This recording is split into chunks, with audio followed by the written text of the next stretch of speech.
శుక్లాం భరధరం విష్ణుం శశివర్ణం చతుర్భుజం ప్రసన్నవదనం ధ్యాయేత్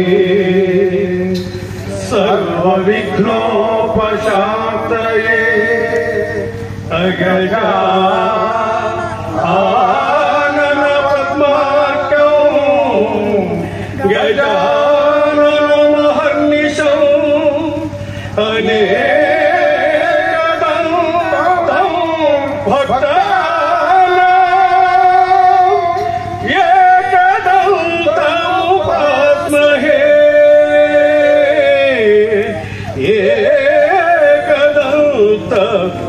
ఏకదంతముపాస్మహే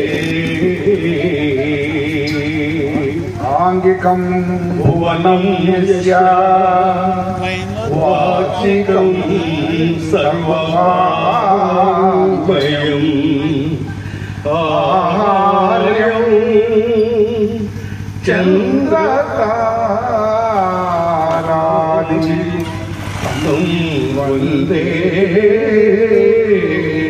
సాత్వికం శివం వందే సాత్వికం శివం తగదా చంద్ర తగదరిగిద తరిగిద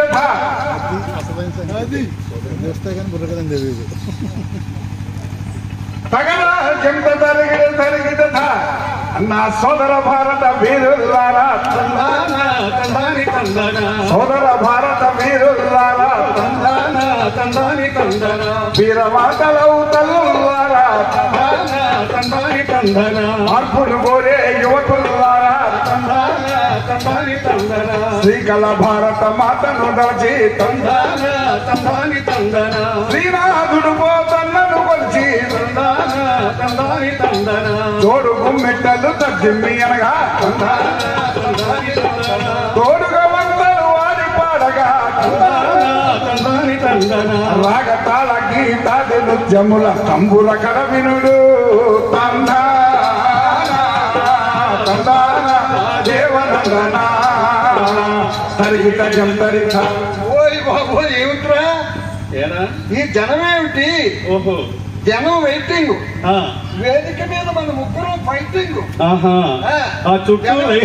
చుట్టూ లైటింగ్ కొంతమంది సిట్టింగ్ మనం ఇక్కడ స్టాండింగ్ అసలు జనం ఎత్తుకొచ్చాం ఓహో మనం ఎత్తుకొచ్చాం అచ్చా ఒక్క ముక్క నాకేమో అర్థం కావటం లేదు అర్థమయ్యేలా శ్రద్ధగా చెప్పు అయితే నీకు ఎప్పటికీ ఏం అర్థం కాలేదు ఉదయం నుండి వెయిటింగ్ లో ఉన్నారు జనం అంతా ఈలోగా వర్షం వచ్చింది మబ్బు జబ్బు ఎప్పుడు వస్తుందో ఎవరికీ తెలియదు ఆ వర్షం రాకడా ప్రాణం పోకడా ఎవరికీ తెలియదు అంచేత సవ్యంగా జరుగుతుందేమో అనుకున్నాం అయినప్పటికీ అగస్త్యేశ్వర స్వామి యొక్క కృపా కటాక్షం వల్ల కాస్తంత ఆగింది వరుణదేవుడు కాస్త కరుణ చూపాడు అందుచేత భూదేవుని కాస్త తడిపి వెళ్ళాడు మనకు చల్లగా ఉండడం కోసం అని చెప్పి లేకపోతే ఎండగాస్తే కింద నుండి వేడి వచ్చును కూర్చోవడానికే ఇబ్బందిగా ఉండు కనుక మరి ఈనాడు శ్రీ అగస్త్యేశ్వర స్వామి వారి కళ్యాణ మహోత్సవాల సందర్భంగా మన ముగ్గురు పెద్దల ఎదుట విజ్ఞుల ఎదుట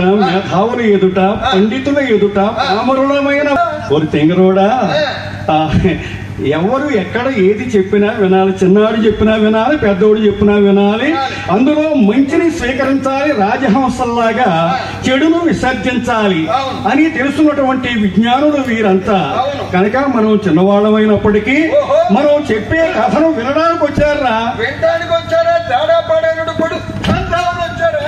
తంతాను జాగ్రత్త అంటాడు ఒక పెద్ద మనిషి ఎదుటివాడిని తన్నే ముందు తన లోపం తన పాపం తన తప్పు ఈ మానవుడు మర్చిపోతాడు ఎదుటివాడి వైపు వేలెత్తు చూపుతాడు గాని తన వైపుకి ఇంకా 4 వేళ్లు తిరుగున్నాయనేటువంటి వాస్తవాన్ని మర్చిపోతూ ఉంటాడు తనడానికి రాలేదు వినడానికే వచ్చారు వినాలి ప్రతి ఒక్కరు ఏం వినాలి అమ్మాయే సన్నగా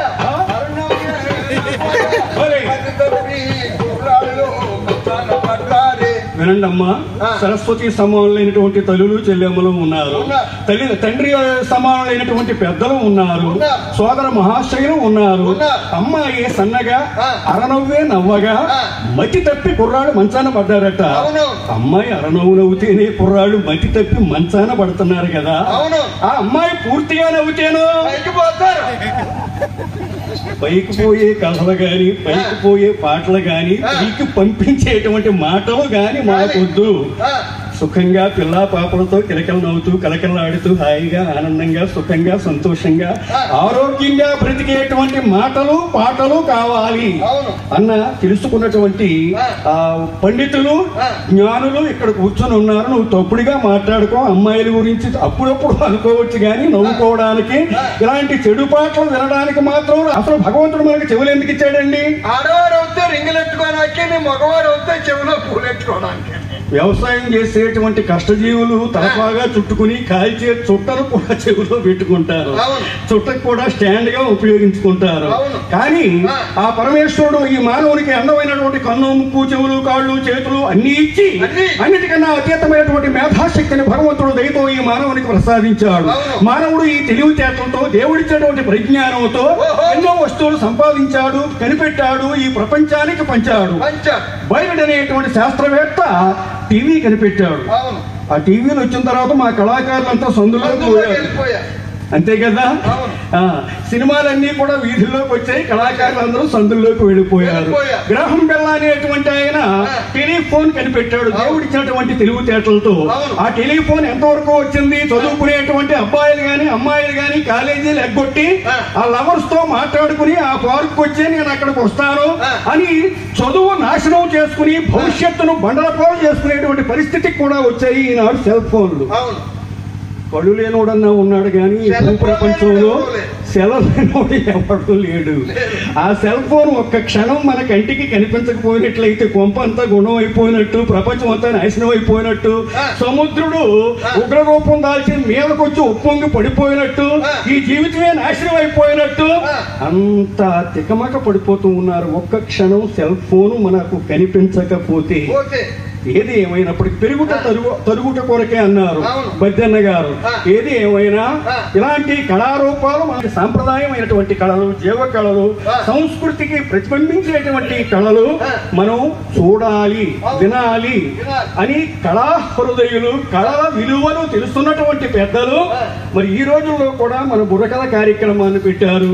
అందుకు అందరికీ కూడా మా శర్మాన్ పార్టీ తరఫున పూర్వకమైనటువంటి వందన మందార సుమారు తెలియజేసుకుంటూ, అయ్యా ఈనాడు ప్రతి మనిషికి ముఖ్యంగా కావలసిందేమిటి?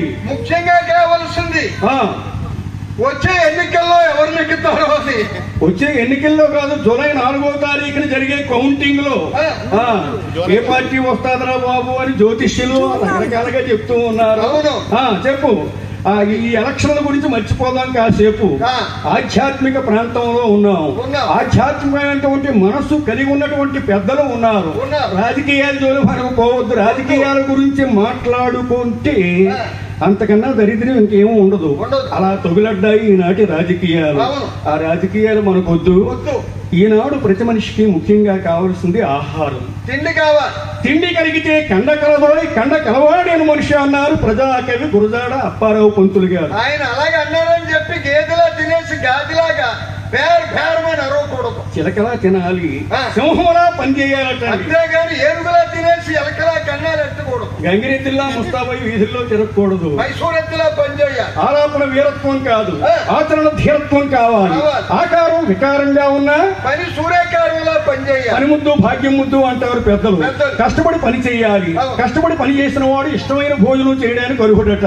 ఎముకలు అరిగేలా కష్టపడితే దంతాలు అరిగేలా తినొచ్చని చైనా సామెత ఒకటి ఉన్నది. కష్టే ఫలి. ఎవడైతే కష్టపడి పనిచేస్తాడో, కృషి పట్టుదల ఎవరికైతే ఉంటుందో వారి అడుగుజాడల్లోనే లక్ష్మీదేవి పయనిస్తుంది, వారి ఇంట్లోనే లక్ష్మీదేవి నివసిస్తుంది. సోమరపోతులకి మాలాంటి బద్దకస్తులకి భోజనం చేసే అధికారం లేదట. ఎవరైతే కష్టపడి పని చేస్తారో వాళ్ళకే తిండి తినే అధికారం ఉన్నదట. అందుచేతనే కష్టపడి పని చేయాలి. ఒడలు వంచి సిరులు పెంచి ఉత్పత్తులు అధికం చేసి ప్రజలకు పంచాలి. కష్టజీవులు ఇక్కడ ఉన్నారు కనుక మనిషికి ముఖ్యంగా కావలసింది విజ్ఞానం. జ్ఞానం. ఏమిటా జ్ఞానం? పరమేశ్వరుని తెలుసుకోవడమే నిజమైనటువంటి జ్ఞానం. నిజమైన విజ్ఞాని ఎవడురా అంటే నేను అజ్ఞానిని అని ఎవరైతే తెలుసుకుంటారు.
शंकर शरणैया दशानवासी शिवहेलिंगा शंकर शरणैया वाहना शिवहेलिंगा शंकर शरणैया भूतपतये शिवहेलिंगा शंकर शरणैया रुद्राय शिवहेलिंगा शंकर शरणैया दिगंबराय शिवहेलिंगा शंकर शरणैया सात्विकाय शिवहेलिंगा शंकर शरणैया शुद्ध विग्रहाय शिवहेलिंगा शंकर शरणैया शाश्वताय शिवहेलिंगा शंकर शरणैया खंड परसवे शिवहेलिंगा शंकर शरणैया पास विमोचकाय शिवहेलिंगा शंकर शरणैया पशुपतये शिवहेलिंगा शंकर शरणैया देवाय शिवहेलिंगा शंकर शरणैया महादेवाय शिवहेलिंगा शंकर शरणैया